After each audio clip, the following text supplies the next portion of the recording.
Here is Daily Devotion with Brother Mark. Go up to the mountains, for I hear an abundance of rain. It was the sentiment that was shared, not even so much the sentiment, but the prophetic instruction, the prophetic action, the prophetic move that Elijah had invited Ahab to be a part of. When he heard, when he prayed, when he believed, and when it was received. Is your life going through a drought today? Do you long to feel the rain beating on yourself? Are you in the desert where there seems to be no available water?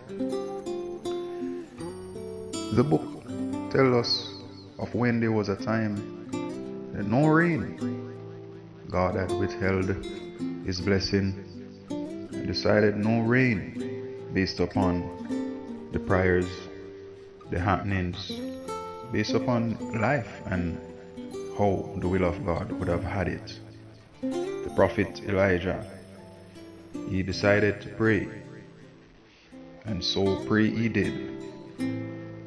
When he sent the servant, by faith he sent him, because he heard the abundance of rain.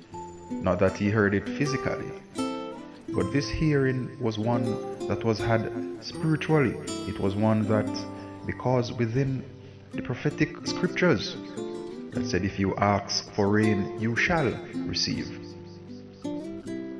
Why won't you ask God for some rain in your life today? Are you thirsty? Jesus, he said, come ye all that are thirsty. Come buy wine. Let me give you this water to drink, this water that will quench your thirst forevermore. You shall not need another.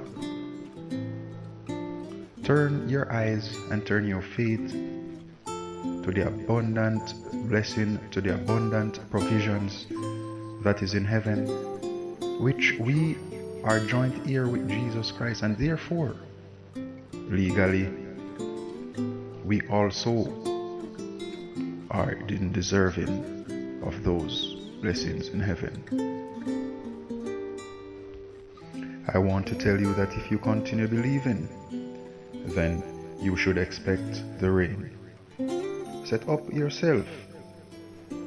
Make sure your vessels are ready to receive the outpouring of that which you have desired. The Bible said that He will work on the good desires of our heart. And so if you're faced in a dry season, my friend, I invite you now to just turn to Jesus and let Him water your life. Let Him water your crops. Let Him water your soul.